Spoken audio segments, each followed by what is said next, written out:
dalika atas hal itu, wa yu'addibaha dan memberinya pelajaran, mengadabkannya, jabran lima fata minhu sebagai tambalan atas yang terluput darinya. Jadi untuk menambal kekurangannya. Wa tadarukan lima farata dan menyusul apa yang diremehkan, wa ta'diban linnafsi wa mujahadatan laha dan sebagai pengadaban terhadap jiwa dan berjihad terhadapnya. Jadi bentuk mujahadah, jihad terhadap nafsu, di antaranya adalah menghukum diri kita sendiri ketika kita melanggar, ketika kita bersalah, ketika meninggalkan kewajiban, bahkan sekedar meninggalkan hal yang mengandung fadhail, ya, keutamaan, tidak harus kewajiban, atau melakukan perkara-perkara yang melalaikan, maka dihukum. Tentu saja manusia bertingkat-tingkat dalam hal pelanggaran. Ada yang sampai ke tingkat keharaman, maka ini harus jelas menghukum diri, harus berani menghukum diri. Dan hukuman itu tidak harus menyakitkan, ya. Hukuman itu bisa berupa apa? Dibebani dengan amal-amal yang lainnya lagi. Jadi maksud hukuman itu di situ, bukan menyiksa diri, karena kita nggak boleh menyiksa diri, ya. Menyakiti diri nggak boleh, memenjarakan diri misalnya, atau menusuk-nusuk diri tidak boleh.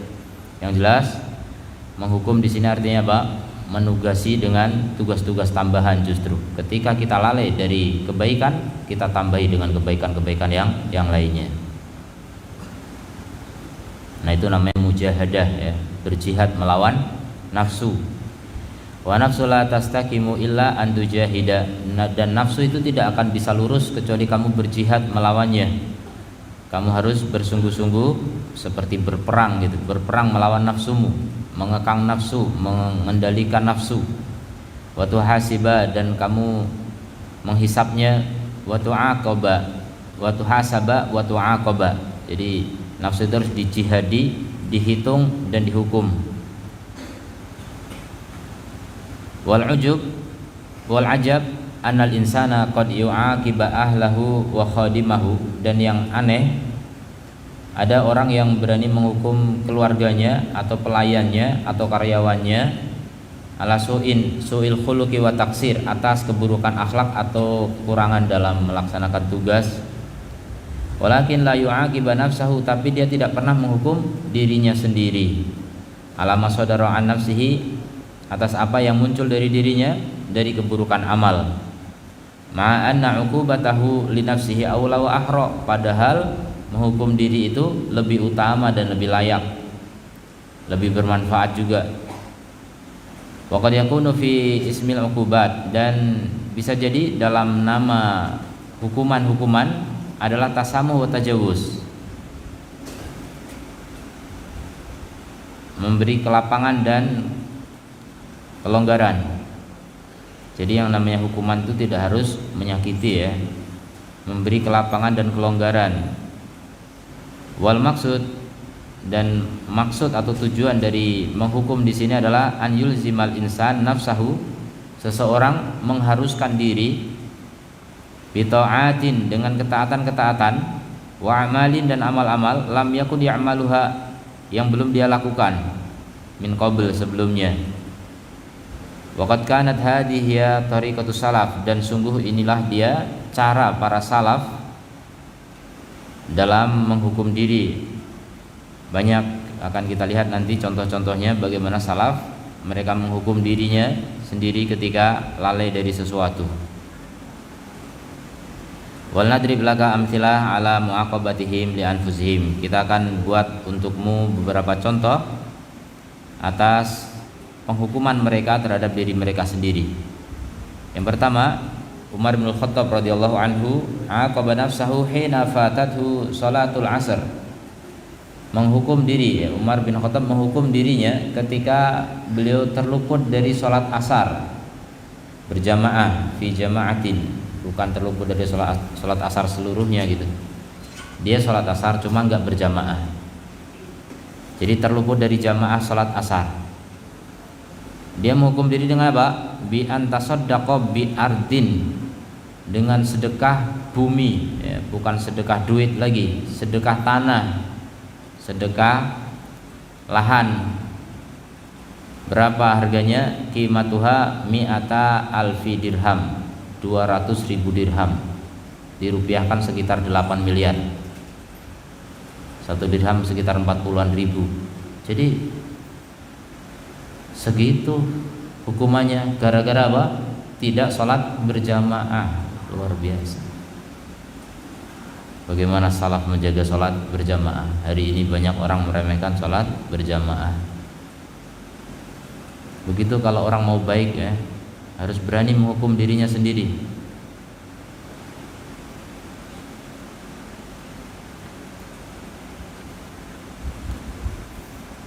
Sekarang anaknya. Wa kana Ibnu Umar radhiyallahu anhuma idza fatathu salatu jama'atin, kalau beliau terluput dari salat berjamaah, maka apa hukumannya? Hukumannya ini enggak pakai duit, tapi pakai badan. Maka beliau apa? Ahyatil kalailah kullaha, beliau menghidupkan malam itu semuanya, langsung tahajud semalam suntuk. Begitu dihukum dirinya. Apakah kita pernah begitu? Antum pernah menghukum diri gara-gara terluput salat berjamaah? Kalau belum, kita coba ya, biar terlatih kita untuk konsisten, komitmen, konsekuen, istiqomah menjalankan ketaatan.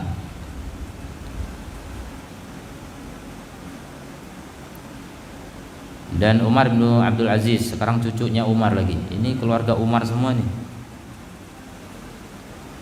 rahimahullahu ta'ala.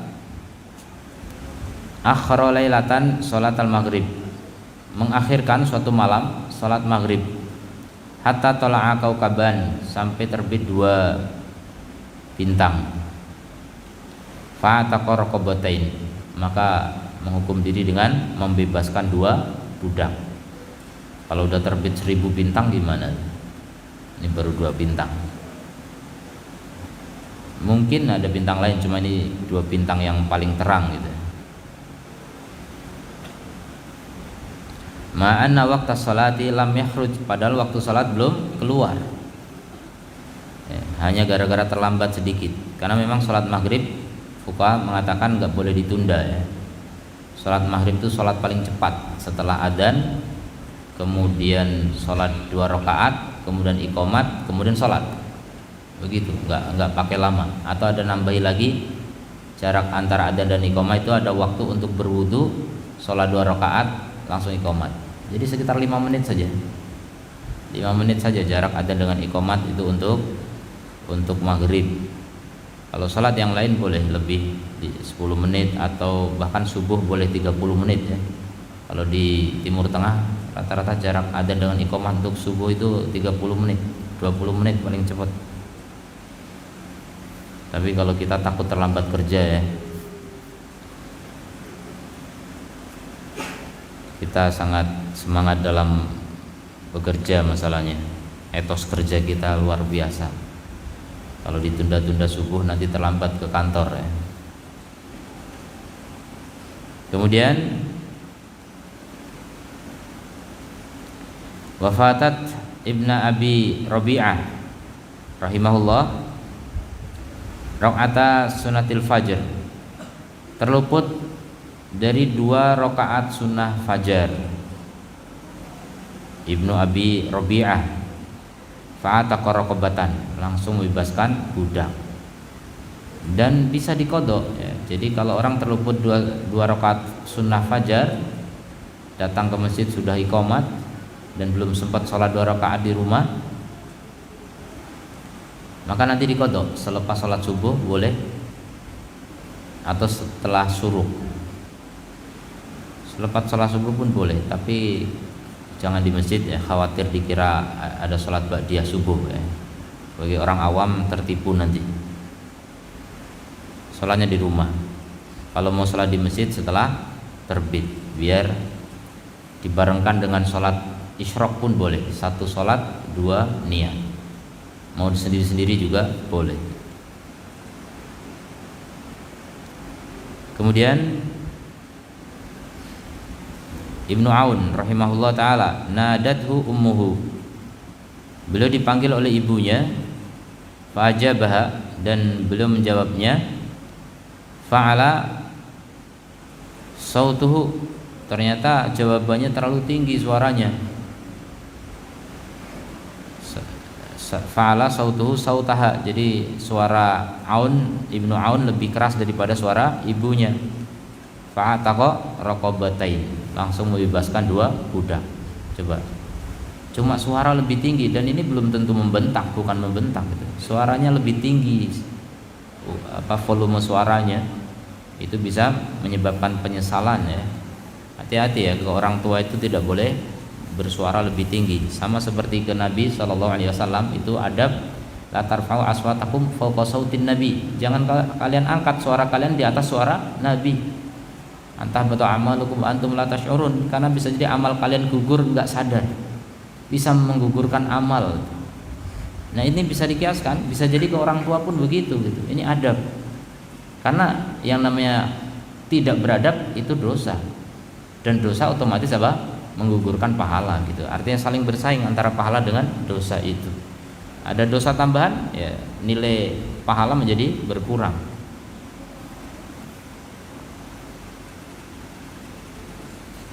Sekedar meninggikan suara kepada orang tua menurut sebagian salaf, yaitu Ibnu Aun, sebagai apa? Sebuah kesalahan yang harus dihukum dengan membebaskan 2 budak. Dan ini bukan murah ya, membebaskan 2 budak ini mahal. Ya, kalau kita nggak bisa menghukum, minimal taubat gitu. Harus taubat, kesalahan itu harus segera ditaubati. Jangan ditunda, karena ditunda nanti akan timbul dosa baru. Apa namanya? Dosa menunda taubat. Jadi kita tahu ada salah, ada dosa, kemudian nantilah tobatnya, itu dosa. Menunda tobat itu dosa. Dan berapa lama, tergantung lamanya penundaan, makin besar dosanya. Maka jangan ditunda-tunda yang namanya tobat itu. Menunda tobat itu menumpuk dosa, terus akan bertambah dosanya. Maka segeralah bertobat ya. Karena menunda tobat adalah kelalaian, keteledoran, peremehan ya. Mengandung unsur apa? Meremehkan dosa. Bahkan bisa jadi konsekuensinya seperti meremehkan ancaman Allah, meremehkan hukuman Allah. Dan itu konsekuensinya meremehkan Allah. Na'udzubillahi min dzalik. Dan apakah tidak dosa meremehkan Allah? Tentu saja dosa. Maka bersegeralah untuk bertobat. Muhasabah itu agar diri ini selalu apa? Bertaubat kepada Allah Subhanahu wa taala. Kalau enggak bisa menghukum diri, minimal tobat. Itu hukuman yang paling cepat ya. Dengan berhenti dari kesalahan, menyesal dan bertekad tidak mengulangi. Bertobat. Kalau berkaitan dengan orang lain, minta maaf. Pada orang tua tiba-tiba suaranya lebih tinggi, minta maaf. Ya, langsung bersalaman dengan orang tua, minta maaf. Maaf Bu. Kenapa nak? Pokoknya minta maaf aja lah. Ya, jadi kalau salah kita nggak sebutkan kesalahannya juga ada masalah. Secara global pokoknya minta maaf dari semua salah saya. Sudah. Kalau kita malu mengungkapkan kesalahannya apa, enggak masalah juga.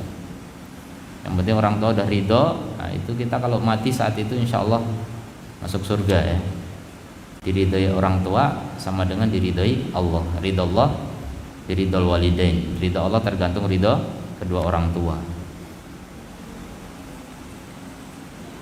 Kemudian fal mu'aqabatu inda salaf bi ilzamin nafsi bil a'mali shalihah. Jadi hukuman di kalangan salaf itu adalah dengan mengharuskan diri dengan amal-amal soleh ya, bukan menyiksa diri, bukan.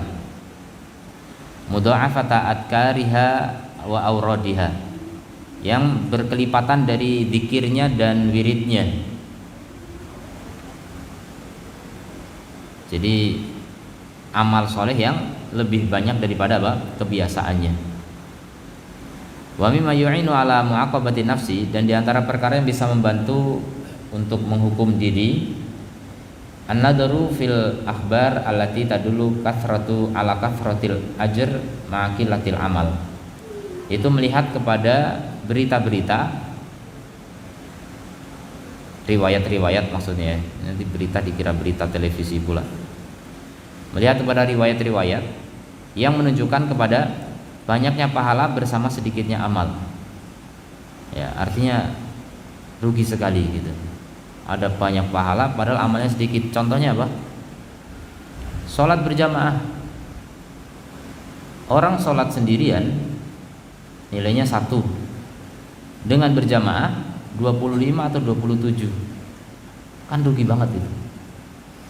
Al-Muzani, muridnya Asy-Syafi'i rahimahullah ta'ala, kalau beliau terlambat dari sholat berjamaah, maka beliau ulangi sholat itu sampai 25 kali. Jadi sholat duhur terlambat misalnya, kan gak dapat pahala 25 kali lipat, beliau ulangi sholat sampai 25 kali duhur. Hukuman terhadap diri sendiri, ya sebagai sholat mutlak gitu. Diulang, mudah-mudahan bisa nyusul keterlambatan tadi, gak dapat jamaah. Lihat bagaimana salaf itu betul-betul merasakan ruginya ketika amal yang nilainya besar tidak didapatkan. Ya tentu saja itu akan menghabiskan waktu ya. Yang semestinya waktu untuk sholat 25 kali itu bisa untuk yang lain, jadi mengurangi aktivitas yang lain, dan itulah kerugian. Makanya kalau orang punya perhitungan yang pelit ya terhadap waktu, itu luar biasa menjaga waktunya. Kita rata-rata pelit terhadap uang, tapi belum pelit terhadap waktu. Ya, dan itulah ciri-ciri orang yang masih lemah iman. Kalau orang yang kuat iman, lebih pelit terhadap waktunya daripada uangnya. Uang nggak perlu pelit, ngapain pelit-pelit? Yang penting tidak boros. Ya, mudah berbagi, ya selama tidak berlebihan. Tapi kemudian apa? Adapun waktu itu sangat pelit.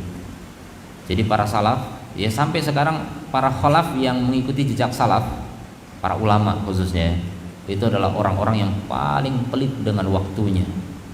Paling pelit dengan waktunya. Contoh misalnya riwayat, ada seorang alim dipanggil, kemari kita bercengkrama sesaat, kita ngobrol-ngobrol santai dulu. Terus apa kata orang alim itu? Kalau kamu bisa menghentikan matahari, saya mau berhenti. Matahari nggak berhenti ya saya mesti terus bergerak, saya harus berbuat sesuatu. Nggak boleh saya tinggal diam hanya ngobrol sebentar, walaupun sesaat gitu. Buang-buang waktu nggak mau. Nah makanya kalau antum nggak ingin buang-buang waktu, paling minimal kalau nggak bisa berbuat apa-apa, dzikir gitu. Dzikir jangan lepas. Sholat berjamaah jangan ditinggalkan. Kalau terlambat sholat berjamaah, ulangi 25 kali, biar besok nggak terlambat lagi. Nah, itu menghukum diri. Insya Allah kalau udah pernah ngulangi 25 kali, besok gak akan mau terlambat lagi gitu. Merasa beratnya ngulangi 25 kali. Padahal kalau gak terlambat tadi dapat itu 25 kali. Masya Allah. Kan rugi besar orang gak berjamaah itu. Ini terlepas hukum wajib atau sunnah, terserah lah gitu. Bahkan sebagian ulama yang mengatakan sholat berjamaah itu tidak wajib, artinya sunnah saja. Mereka bukan mengatakan itu untuk meremehkan sholat berjamaah, tidak. Ini berbicara hukum berbeda dengan amal. Amalnya tetap selalu sholat berjamaah. Nah, berbeda dengan orang yang hari ini mengatakan atau berdebat dengan masalah wajib atau tidak wajib. Kalau dia membela pendapat yang tidak wajib, artinya dengan gampangnya meninggalkannya. Tidak. Salafus saleh tidak begitu. Mazhab Syafi'iyah, para ulama ini tadi Al-Muzani siapa? Muridnya Asy-Syafi'i, berpendapat sholat berjamaah tidak wajib. Tapi kalau terlambat apa? Diulang berkali-kali sampai yang ingin menyamai orang yang dapat jamaah. Nah itulah orang yang memahami hakikat amal soleh ya. Kerugian besar orang yang tidak mendapatkan sholat berjamaah, sangat rugi. Jadi ada waktu-waktu dan tempat-tempat yang istimewa. Ini jangan disia-siakan. Saatnya haji atau umroh, itu tempat yang kita nggak dapati di Indonesia. Sholat berjamaah di Masjidil Haram berapa kali lipat dari Masjid Jabal Rahmah? 100.000. Jadi kalau antum terluput sholat berjamaah di sana, ya Allah, diulangi 100.000 kuat, rugi, kerugian besar. Udah pergi umroh, cuma jalan-jalan di mall. Emang di Batam nggak ada mall ya? Ini jahil, orang jahil. Itu godaan memang. Entah siapa yang bikin di depan Masjidil Haram langsung mall gitu ya. Manusia diuji dengan seperti itu. Kalau nggak penting-penting amat terus jalan-jalan ke sana ngapain gitu. Perbanyak itikaf di situ, sholat sunnah. Sholat sunnah di sana 100.000, sholat sunnah di sini sama. Nggak cuma sholat 5 waktu yang 100.000 kali. Maka kerugian besar orang-orang yang meremehkan sholat-sholat di Masjidil Haram, di Masjid Nabawi juga, di Masjidil Aqsa kalau bisa. Jadi begitu terus. Perbanyak tempat yang mulia, jangan diremehkan. Waktu mulia juga begitu. Coba 10 malam terakhir Ramadan itu kan dalam setahun cuma 10 per 350, sedikit sekali. Masa nggak bisa begadang sekedar 10 malam itu? Ya siangnya tidur, tapi kan kerja Ustaz. Ya cuti dulu lah. Kadang-kadang orang milih cuti karena apa? Mau liburan. Milih cuti itu untuk iktikaf gitu. Itu namanya orang cerdas ya. Kan boleh kita milih. Hidup adalah pilihan. Tergantung antum milih akhirat atau milih dunia gitu. Maka bisa saja diatur, itu soal teknis saja. Beruntung orang yang kerjanya nggak diatur orang lain. Antum sebagai bos, antum mengatur sendiri, itu bos namanya. Ya, seperti ojek online itu kan bos itu, masing-masing ngatur dirinya sendiri, terserah mau berangkat mau nggak berangkat. Ya duitnya kurang aja kalau nggak berangkat. Cuma apa? Di saat musim itikaf bisa itikaf bebas, libur dulu bukan 1 bulan, sepertiga bulan, 10 hari saja libur untuk itikaf. Karena 10 hari ini nggak berulang. Besok Syawal udah nggak gitu lagi gitu, keutamanya beda. Apalagi malam Lailatul Qadar itu setahun cuma 1 malam. Yang siapa beribadah di situ lebih dari 83 tahun ibadah lebih, bukan sama dengan. Maka hanya orang-orang cerdas yang bisa memanfaatkan momen seperti itu ya. Rugi orang-orang yang tidak memanfaatkan momen-momen indah. Ini berarti tidak mengagungkan hadiah dari Allah ya. Tidak memanfaatkan apa? Kemurahan Allah Subhanahu wa taala. Nah, itulah kerugian. Sama seperti awal Dzulhijjah juga. 10 hari awal Dzulhijjah. Nih ulama menyatakan ya, Syekh Utsaimin menyebutkan itu lebih utama amal di situ daripada 10 terakhir Ramadan. 10 awal Dzulhijjah. Tapi kebanyakan orang meremehkan awal Dzulhijjah. Sedekah misalnya, sedekah di awal Dzulhijjah lebih utama daripada sedekah di akhir Ramadan. Jadi memang lebih istimewa yang awal Dzulhijjah sebenarnya. Tapi orang lebih banyak itikaf di akhir Ramadan. Kalau masalah itikaf ya tidak masalah. Tapi amal-amal lain, sedekah dan sebagainya itu perbanyak di awal Dzulhijjah. Ya. Saum juga awal Dzulhijjah, tapi akhir Ramadan ya pasti saum. Cuma kalau akhir Ramadan yang baik itu malamnya, sedangkan awal Dzulhijjah siang dan malamnya. Enggak cuma siangnya, siang dan malamnya istimewa semua. Dan terutama perbanyak takbiran, itu yang banyak orang meleset. Kalau nggak punya duit, kalau sedekah kan harus punya duit. Ya perbanyak takbiran, insya Allah kita punya modal berupa apa? Lisan, kita mudah untuk berzikir. Ya, jadi jangan meremehkan musim-musim tertentu ya. Sebagian salaf dulu kalau bulan Ramadan, khususnya di terakhir Ramadan, akan membangunkan keluarganya semuanya. Sambil bangunin mengatakan apa? Bisa jadi kita tidak bertemu Ramadan tahun depan. Itu biar semangat. Ini anggap ini Ramadan terakhir. Besok kita mati, kita punya bekal yang istimewa.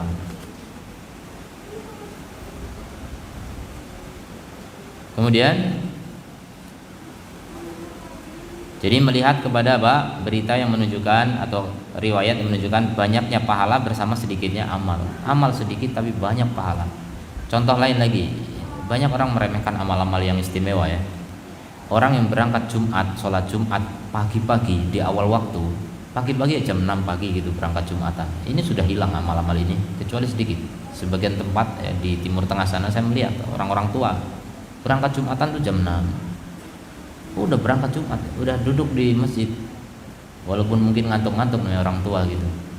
Tapi di situ sholat, di situ mungkin tawaf ya, maksudnya keliling ngilangin ngantuk gitu sambil membaca Quran. Di sana banyak masjid untuk tawaf, maksudnya keliling itu untuk ngilangin ngantuk, bukan ibadah tawaf bukan, tapi untuk ngilangin ngantuk. Kalau duduk ngantuk, jalan di dalam masjid. Jadi itu sambil nunggu Jumat, sholat mutlak sampai berapa 1000 rakaat tidak masalah. Silakan praktekkan, itu salaf dulu seperti itu. Dan bukan itunya yang lebih besar pahalanya, lebih besar pahalanya dari sisi kalau berangkat pagi-pagi sholat Jumat dengan syarat-syarat yang disebutkan Nabi ya, di antaranya mandi dan membuat istrinya mandi juga, berarti hubungan suami istri dulu sebelum berangkat Jumat. Kemudian apa? Pakai pakaian yang terbaik, kemudian berangkat pagi-pagi, ibakaro wabtakaro, jadi memang berusaha pagi betul. Kemudian apa? Wa yadnu minal imam, duduk dekat dengan imam, artinya tidak bersandar di belakang yang ada kipas anginnya, depan walaupun gak ada kipas angin. Makanya ada sebagian masjid di Timur Tengah itu paling depan itu dikasih sandaran bahkan ya, fasilitas. Di Indonesia ada di Riau ya, masjid yang meniru gaya Timur Tengah. Sok paling depan kasih kursi khusus, sandaran khusus ya, karena orang-orang tua kadang butuh sandaran ya. Biasanya yang semangat untuk paling awal tuh orang-orang tua biasanya, karena udah sadar mau mati gitu. Yang muda-muda rasanya masih lama mati gitu. Jadi betul-betul datang awal waktu. Kemudian apa? Kata Nabi, maka baginya setiap langkah pahala setahun sholatnya dan puasanya. Siapa yang kuat setahun sholat malam dan setahun puasa tiap hari? Tidak bisa. Itu satu langkah saja. Hitung saja langkah antum dari masjid, dari rumah ke masjid berapa? Makin jauh tentu saja makin banyak langkahnya. Asal nggak menaik motor ya. Naik motor jadi sedikit langkahnya. Naik motor cuma langkah dari rumah sampai parkiran motor, terus naik motor nggak dihitung langkah lagi, itu satu langkah saja itu. Kemudian dari tempat parkir ke pintu masjid, udah jadi pendek. Makanya lebih bagus yang rumahnya jauh tapi nggak naik motor. Hari Jumat panjang itu waktu, makanya sekolah, madrasah, pesantren diliburkan hari Jumat. Biar apa? Biar bisa datang pagi-pagi. Itu niatnya pemerintah begitu. Pemerintah atau siapa? Aslinya begitu. Tapi apa? Kenyataannya orang nggak paham. Dikiranya libur untuk main-main gitu. Libur dalam Islam itu untuk ibadah. Ya. Hari raya dalam Islam itu untuk zikir. Bukan pesta pora, bukan. Ya memang makan-makan boleh, tapi zikir diperbanyak. Kita bersyukur atas nikmat Allah itu dengan memperbanyak zikir, banyak ibadah.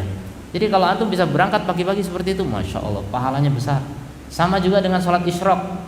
Sholat isyraq, walaupun hadisnya sebagian ulama mengatakan dhaif, tapi amalan sholat isyraq dipraktekkan oleh Nabi, dipraktekkan oleh salaf. Ya, walaupun yang menyatakan bahwa pahalanya seperti haji sempurna gitu. Ini sebagian ulama mengatakan itu dhaif, tapi tentang amalan itu dipraktekkan mereka.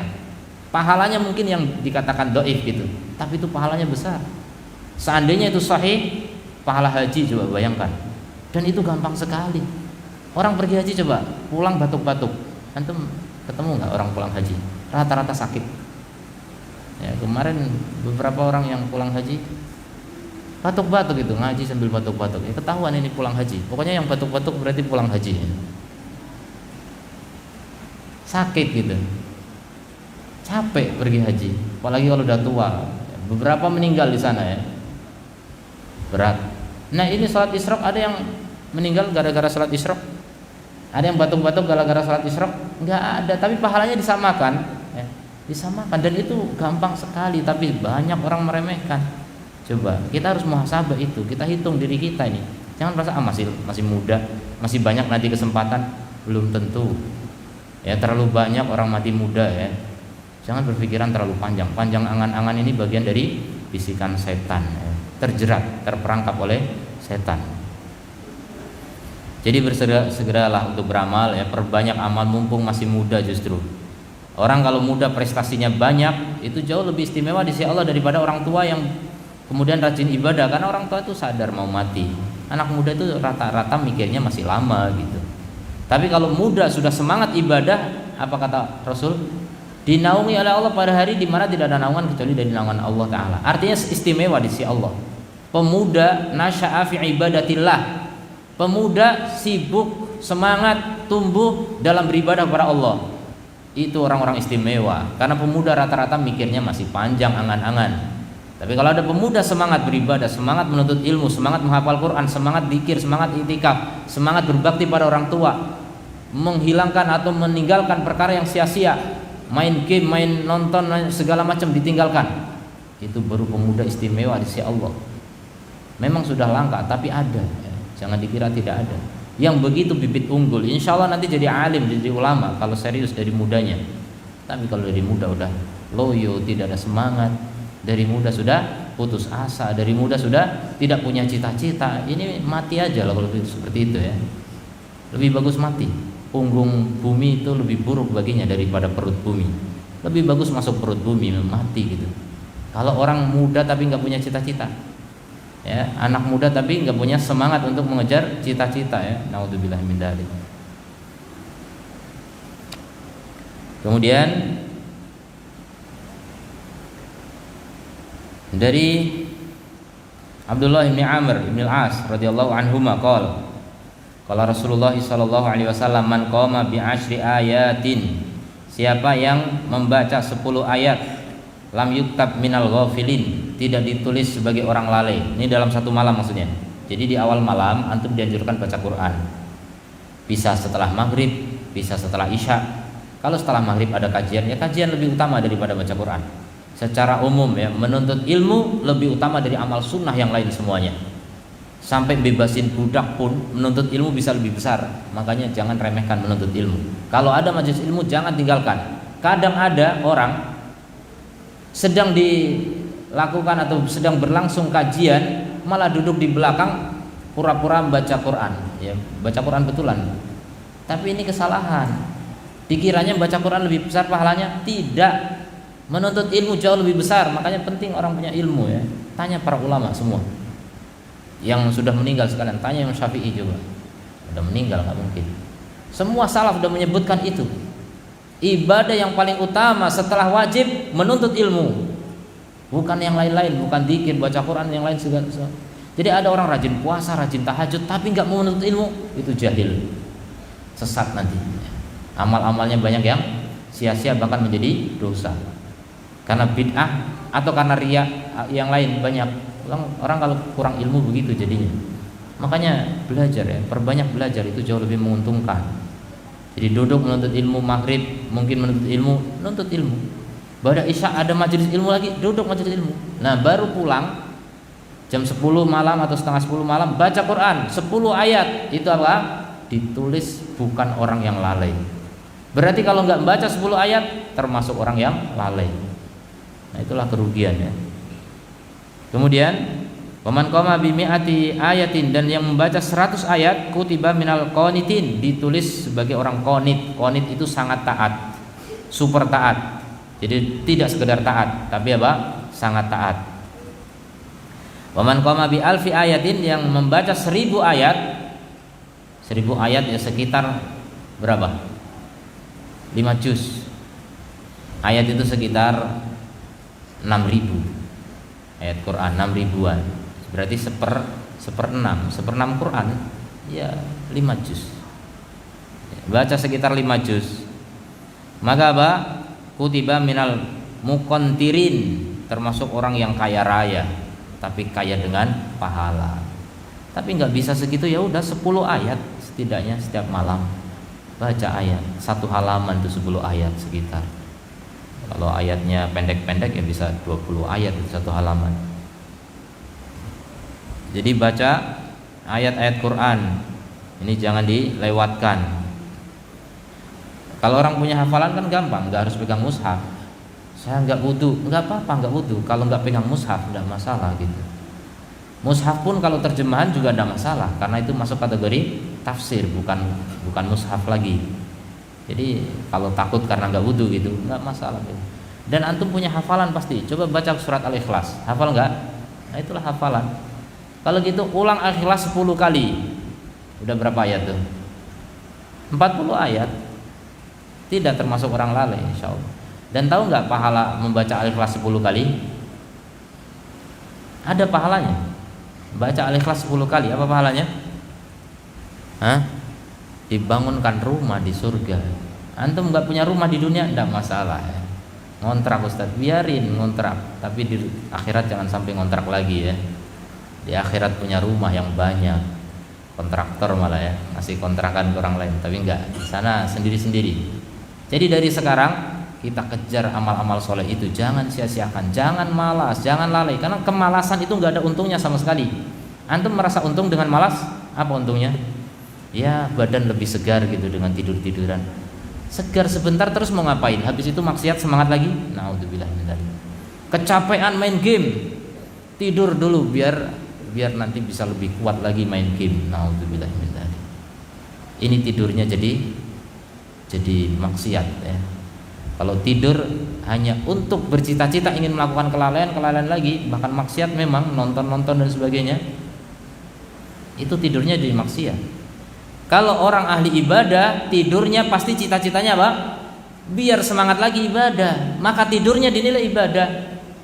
Itu kadang niat itu otomatis. Kalau orang udah kebiasaannya ibadah, taat, pasti istirahat untuk taat lagi. Udah otomatis itu niat. Walaupun memang kita harus mendatangkan niat, tapi insya Allah udah otomatis. Enggak ditanya pun kita, kalau seandainya ditanya, kamu niatnya apa tadi tidur? Ya biar segar, besok bisa semangat lagi, nanti bisa semangat lagi. Pasti. Semangat apa? Ya semangat kebiasaan kebaikan. Kalau memang orang itu baik. Makanya jangan sampai sia-sia waktu kita ya. Termasuk waktu tidur itu harusnya bernilai ibadah. Kemudian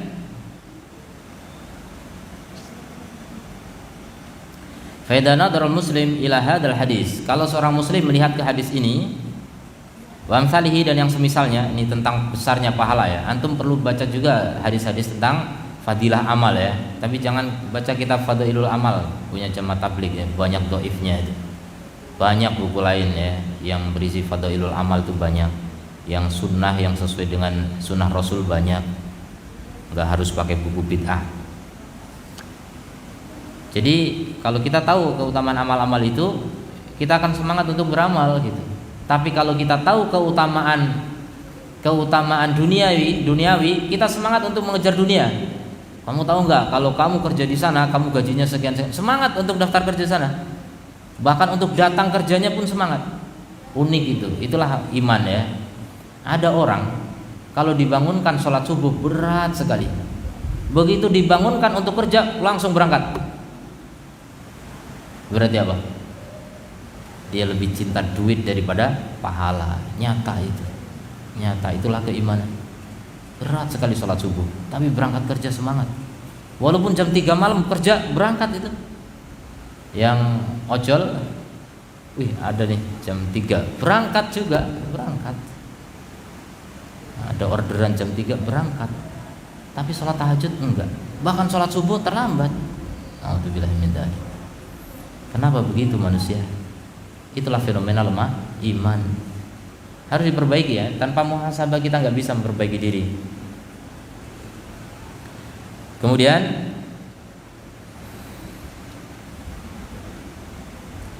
jadi kalau seorang muslim melihat hadis ini atau yang semisalnya, fa innahu la budda sayandamu, pasti dia akan menyesal. Kalau punya iman ya, nggak sekedar muslim sebenarnya, mukmin harusnya ini. Mukmin kalau melihat hadis yang seperti ini dan yang semisalnya pasti akan menyesal. Ala tafritihi, atas peremehannya, fi auqatihi wa lahadatihi, pada waktu-waktunya bahkan detik-detiknya. Lahadat itu kesempatan paling kecil, detik. Nyesal atas detik-detik terlewat tanpa makna, tanpa pahala. Padahal bisa mendapatkan pahala besar. Ya, jangan sia-siakan kesempatan ya. Hanya capek, pegel-pegel dikit, terlambat sholat jamaah, rugi. Berangkat. Udah dengar adzan, berangkat. Bahkan kalau bisa sebelum adzan, berangkat gitu. Tapi kalau mau sholat sunnah di rumah lebih bagus juga. Asal yang penting nggak terlambat takbiratul ihram gitu. Kalau rumahnya terlalu jauh, baru sholat sunnah di rumah, datang ke masjid pasti ketinggalan takbiratul ihram, ya nggak apa-apa. Sholat sunnahnya di masjid. Sholat sunnahnya di masjid. Jadi itu semuanya pilihan. Jadi ada yang lebih utama dari amal-amal kita gitu. Jangan diremehkan. Kemudian wa annahu tarakal ajr al katsir, dan dia akan meninggalkan pahala yang banyak li ajli rohatil jasad tuh, hanya karena ingin menyamankan badan, rehat. Hanya untuk rehat. Antum begitu bersemangat mencari rehat. Coba, sekarang fasilitas rehat di mana-mana. Jalan tol nanti ada apa? Rest area. Untuk apa? Ya rehat. Karena nggak rehat nanti tabrakan, ngantuk. Itu wajar. ya, rehat. Orang kerja capek butuh rehat memang. Tapi yang aneh, orang maksiat butuh rehat juga. Biar lebih semangat lagi nanti maksiat. Naudzubillah min dzalik. Ini salah seperti itu. Hidup itu bukan soal menghabiskan waktu untuk kesenangan duniawi. Coba lihat, ada orang yang berangkat pagi-pagi macet, apalagi di kota Jakarta itu, Jakarta, Bandung, Medan dan sebagainya, yang kota-kota banyak macet. Itu kadang berangkat kerja itu jam 4. Saya punya saudara dulu di Bekasi, kerjanya di Jakarta Pusat. Zaman itu ya, sekarang sudah lumayan lancar jalannya. Zaman dulu saya masih kecil, saya ziarah ke tempat om saya. Jam 4 udah berangkat. Guru, padahal guru SD, berangkat jam 4. Nanti pulang jam berapa? Jam 3. Setiap hari begitu. Bahkan kadang pulang sampai larut malam. Kenapa? Pulang ngajar jualan asongan di perempatan. Karena kalau cuma ngandelin gaji guru nggak cukup. Zaman itu ya, nggak tahu saya zaman sekarang. Kasihan guru, nggak cukup coba untuk menghidupi keluarga yang 1 istri 3 anak. Sampai harus begitu. Saya melihatnya kasihan. Saya masih kecil tapi kok kasihan kali orang di kota ya. Kita di kampung mah santai-santai aja gitu. Banyak waktu kosong, banyak waktu bisa untuk ibadah di masjid dan sebagainya. Banyak bisa ngaji, baca Quran, banyak bisa baca buku. Ini kapan kesempatan untuk menuntut ilmu kalau kayak gitu caranya? Kasihan orang-orang begitu. Capek untuk nyari duit. Yang lebih parah lagi, sebagian orang siangnya kerja, malamnya apa? Rehat. Maksudnya apa? Cari tempat hiburan. Naudzubillah min dzalik. Itu dunia cuma muter-muter begitu. Enggak bosen kayak gitu? Nanti mati masuk neraka. Naudzubillah min dzalik. Terus kapan bahagianya? Ini pertanyaannya situ. Kan mending orang yang tidak terlalu diforsir gitu, kehidupan dunianya, tapi diforsir untuk akhirat, itulah orang yang menang. Sejatinya pemenang itu yang begitu. Kalau antum kerja dunianya gampang, alhamdulillah, disyukuri. Terus mensyukurinya gimana? Manfaatkan waktu efektif, efisien untuk ketaatan pada Allah. Dan ketaatan paling tinggi, ingat, menuntut ilmu. Karena kalau antum punya ilmu bermanfaat bagi banyak orang, itu lebih apa? Besar lagi pahalanya, lebih besar pahalanya. Orang bilang gini cuma duit doang, pahalanya lebih besar. Jadi jangan sia-siakan waktu, apalagi anak muda. Pemuda itu idaman pemudi, bukan idaman agama. Pemuda itu masa depan. Gimana negara ini mau sukses kalau pemudanya cuma rajin tiktokan ya? Mau jadi negara macam apa ini? Ada seorang guru yang menyoteng dirinya sendiri ya. Sedang menasihati murid-muridnya, kalian kenapa bodoh-bodoh, mau jadi apa negara ini kalau kalian semuanya kayak gitu. Nah, ini salah satu guru saja. Sebenarnya guru-guru yang lain banyak yang begitu, cuma nggak disoteng aja. Memang sekarang orang itu masya Allah nggak mau belajar. Itu belajar untuk ilmu dunia yang nyata pahalanya ada gitu, gaji besar dan sebagainya, nggak mau, apalagi akhirat. Kalau ada orang nggak semangat dunia tapi semangat akhirat, nggak masalah. Saya nggak mempermasalahkan itu. Insya Allah dengan mengejar akhirat dunia pasti dapat. Tapi yang dunia enggak dikejar, akhirat apalagi, mau ngejar apa dia hidup? Hanya mengejar kepuasan. Terus puasnya kapan? Enggak ada orang puas dengan dunia, enggak ada. Tanya orang-orang yang dapat dunia seutuhnya, enggak ada juga yang seutuhnya. Yang seperempatnya, sepersepuluhnya aja enggak ada. Siapa yang puas dengan dunia? Enggak ada. Maka orang yang puas dengan dunia itu orang qanaah. Orang qanaah itu orang yang gak butuh lagi dengan dunia, dia fokus dengan akhirat. Dan itulah orang-orang yang sukses, orang cerdas. Kata Nabi, orang cerdas apa? Al-kayyisu man dana nafsahu lima ba'dal maut. Orang cerdas itu orang yang mengendalikan nafsunya untuk hari setelah kematian. Begitu orang cerdas. Standarnya jelas ya. Bukan tes IQ, tapi tes EQ atau tes ini spiritual SQ. Jadi kecerdasan yang paling tinggi justru kecerdasan spiritual yang paling penting. Antum paham bahwa hidup sangat singkat dibanding dengan keabadian di akhirat, maka orang bodoh yang lebih memilih yang singkat dan mengabaikan yang abadi. Sebodoh-bodohnya manusia. Berarti yang paling cerdas, yang paling mementingkan yang abadi, walaupun dunianya yang singkat itu terseok-seok, tidak masalah. Coba lihat kehidupan Nabi SAW. Beliau orang paling mulia, tapi nggak punya fasilitas seperti kita. Di rumah Nabi nggak ada AC, nggak ada HP, nggak ada kasur empuk, nggak ada. Hasan Al Basri sampai nangis ketika bisa megang atap rumah Nabi. Atapnya saja bisa disentuh. Betapa rendahnya atap Nabi. Gimana rasanya punya atap rendah? Ini atap tinggi aja panas ya. Antum merasa panas nggak Jumatan di sini? Hah? Kemarin Jumatan ya. Panas. Apalagi khotib ya, udah panas lahir batin gitu. Persiapan khutbah panas-panas. Tapi rumah Nabi lebih pendek. Coba bayangkan kalau ini atapnya bisa disentuh, gimana rasanya di oven ya. Tapi begitulah orang paling mulia. Dunianya nggak seberapa dibanding dengan kita. Kita banyaknya fasilitas dengan dunia, banyak main-main. Ada fasilitas taman kota. Taman kota makin banyak, taman surga makin gak laku, ya enggak?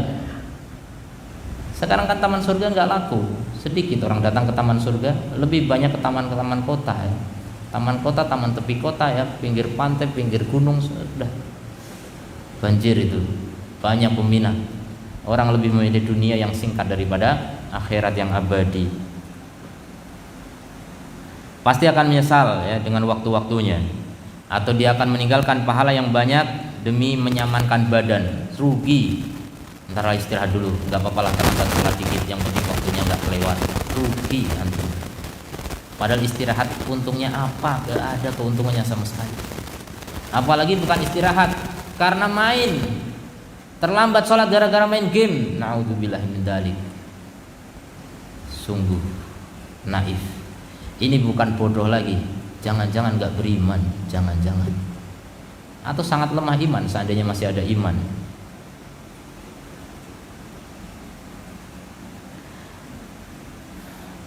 Wa min thamma, maka dari sana sayulzimu nafsahu, dia akan mewajibkan dirinya sendiri bi anwa'il ibadati shalihah, dengan berbagai macam ibadah yang soleh, yang amal soleh.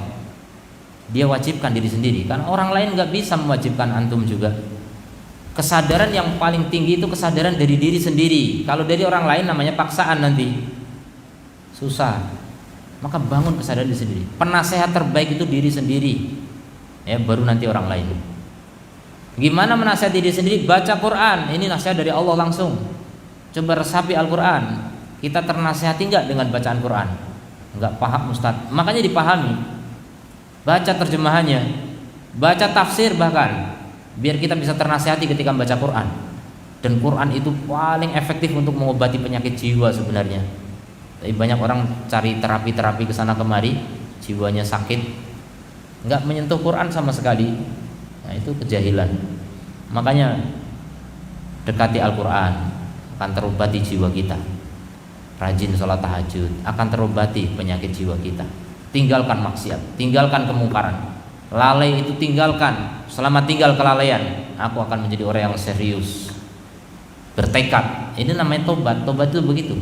Ada menyesal, ada berhenti dari kelalaian, kemaksiatan, dan bertekad untuk apa? Melangkah jauh lebih tinggi, meloncat lebih tinggi lagi, melejit ya, sebagaimana para salafus soleh.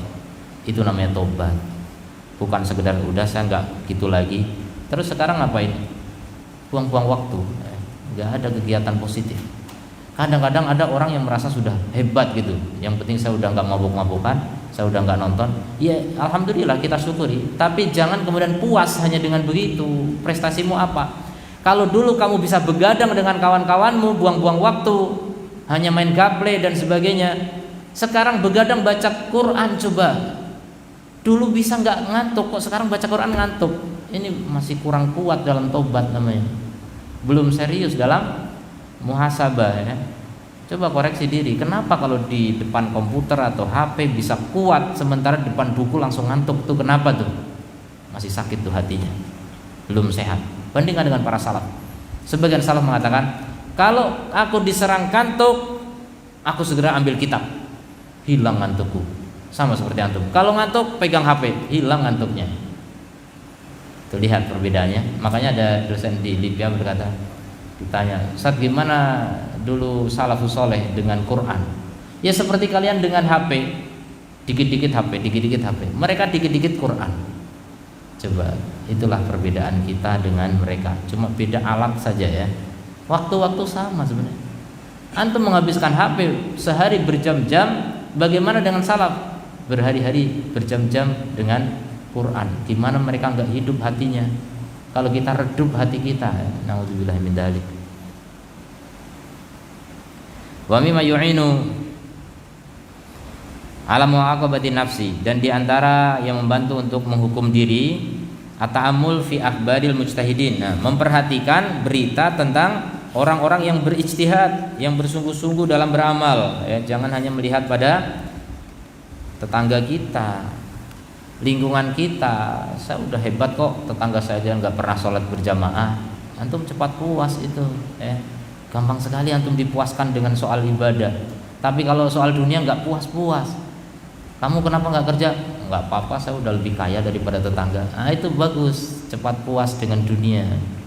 Kalau ibadah gampang puas, kalau ilmu gampang puas, tapi duit nggak puas-puas. Nafsu namanya.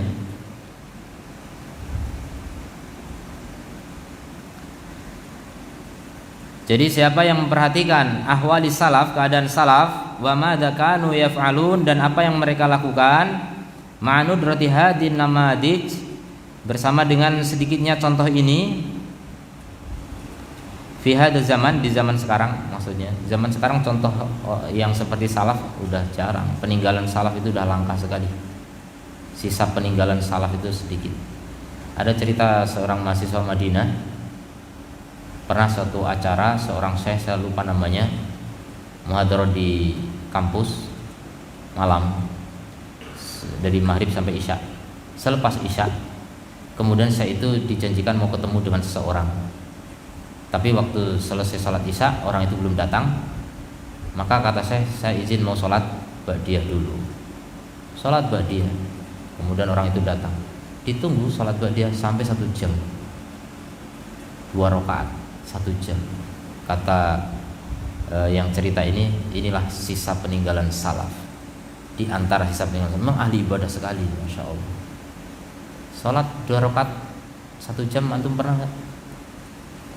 Ya itu contoh. Nanti di rumah pasti akan dilanjutkan lagi itu dengan sholat-sholat malamnya.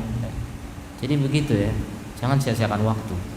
Ustaz Firanda cerita tentang Syekh Abdul Razak bin Abdul Muhsin Al-Abbad Al-Badr ya. Ini 2 syekh yang sering berbarengan itu, sejak di Madinah sampai ke Indonesia. Maka Ustaz Firanda nulis dari Masjid Nabawi ke Radio Roja. Di situ ada cerita ketika di Istiqlal, Ustaz Firanda menerjemah, Syekh Abdul Razak ceramah bahasa Arab, ngomong sekitar 10 menit, agak lama kalau berbicara, 5 menit mungkin gitu. Nanti Ustaz Firanda nerjemah, kemungkinan akan 2 kali lipat. Kalau 5 menit sini akan jadi 10 menit gitu, atau kurang lebih lah. Nah, apa yang dilakukan Syekh Abdul Razak ketika Ustaz Firanda sedang menerjemah? Syekh Abdul Razak akan mundur ke belakang, sholat duha ya. Jadi nanti kira-kira Ustaz Firanda udah hampir selesai, Syekh Abdul Razak balik lagi ke situ, bicara lagi. Jadi nggak buang-buang waktu. Waktu bengong ngapain? Sholat. Karena seutama-utama dzikir itu sholat. Jadi sholat. Segitunya mengefisienkan waktu ya. Kadang Ustaz Firanda itu ketika nerjemah, aduh belum selesai nih, dipanjang-panjangin dikit. Cemas juga, pembicaraan udah mau selesai, Syekh Abdul Razak belum selesai gitu. Intinya bagaimana efektif memanfaatkan waktu, nggak ada waktu terbuang. Padahal seandainya duduk di situ sambil dzikir, itu duduk di majelis ilmu saja. Duduk di majelis ilmu walaupun nggak ngapa-ngapain, cuma duduk aja. Hum qaumun la yashqa jalisuhum. Mereka adalah kaum yang tidak rugi orang yang duduk bersama mereka. Bahkan apa? Nabi mengatakan, qumu maghfurun lakum, berdiri kalian diampuni. gara-gara duduk di majelis ilmu. Makanya jangan sia-siakan majelis ilmu. Jangan sia-siakan majelis ilmu. Jangan meremehkan. Saya bisa belajar di rumah. Beda dengan di majelis ilmu. Beda ya. Duduk di majelis ilmu keutamanya banyak, terutama di masjid. Itu dinaungi malaikat, turun sakinah segala macam. Ya. Makanya kalau antum punya rumah tangga kurang sakinah, pasti karena kurang ilmu itu. Ya. Sakinah itu dari majelis ilmu. Rahmah juga di majelis ilmu. Yang di rumah paling mawaddah ya. Tinggal yang keempat nanti habibah. Ya, jadi bagaimana kita memanfaatkan waktu seefisien mungkin, jangan disia-siakan. Kemudian qadahu dzalika ila muaqabati nafsi, maka itu akan menggiringnya untuk apa? Menghukum diri. Kalau kita tahu bagaimana jauhnya kita dari amalan salafus saleh, alangkah kurangnya, kita akan menghukum diri kita bilzamiha, untuk mewajibkannya bimazidi minal ibadat, dengan tambahan ibadah-ibadah, wal mustahabbat, dan yang sunah-sunah, idza qassarat, kalau dia kurang ya. Ini kembali ke nafsu. Jadi kalau kita merasa kurang, ya udah tingkatkan, wajibkan diri kita. Orang lain nggak peduli dengan kita ya, nggak ada orang peduli ke kita. Sampai ibu kita pun yang sayang ke kita, kadang nggak peduli dengan masa depan akhirat kita. Ibu cuma kalau ngelihat kita miskin nangis, tapi ngelihat kita kurang semangat sholat nggak nangis. Sholat sunnah gitu, enggak, biasa aja. Jadi kita sendiri yang mewajibkan diri kita, jangan tunggu orang lain gitu. Jadi kerugian besar ya kalau orang-orang hanya melihat kepada orang-orang sekitar kita. Lihatlah para salaf. Tinggikan cita-cita kalian dengan melihat apa? Biografi para salaf. Abu Hanifah menyatakan biografi salaf itu jundun min junudillah, tentara di antara tentara-tentara Allah yang bisa menggugah semangat kita gitu. Kalau kita baca biografi mereka, kita akan merasa tidak ada apa-apanya. Kita akan berjuang untuk lebih baik lagi, terus bersemangat. Terutama ya, daripada antum memperbanyak sholat, dzikir dan sebagainya, lebih baik antum memperbanyak membaca, mendengar ilmu, murajaah. Itu jauh lebih bermanfaat, lebih besar pahalanya ya. Nah, di kelebihan waktu silakan, banyak sholat, banyak dzikir silakan, tidak masalah. Tapi yang paling efektif untuk menghabiskan umur kita, jadi ketika kita bertambah umur, bertambah sesuatu yang positif selain pahala, itu adalah ilmu. Jadi ilmu itu sekaligus dunia akhirat dapat. Kalau antum rajin sholat akhirat doang. Tapi kalau ilmu, dapat tambahan ilmu, itu di dunia sudah dapat dan di akhirat ada pahalanya. Kemudian dampak dari ilmu nanti apa? Bisa bermanfaat bagi diri sendiri, keluarga, orang lain banyak, dan itu makin banyak lagi pahalanya. Bahkan setelah antum mati, ilmu masih diamalkan, terus akan mengalir pahala. Coba bayangkan betapa besarnya orang yang punya ilmu itu punya pahala. Dan itu jihad ya, butuh jihad melawan nafsu terlebih dahulu. Kalau nggak berani melawan nafsu, apalagi melawan setan ya, lebih berat lagi. Lawan nafsu aja kalah, apalagi lawan setan. Maka kekuatan itu di tangan Allah ya, minta sama Allah. Tidak ada yang kuat di antara kita kecuali dengan pertolongan Allah. Subhanakallahumma bihamdika asyhadu an la ilaha illa anta astaghfiruka wa atubu ilaik. Assalamualaikum warahmatullahi wabarakatuh.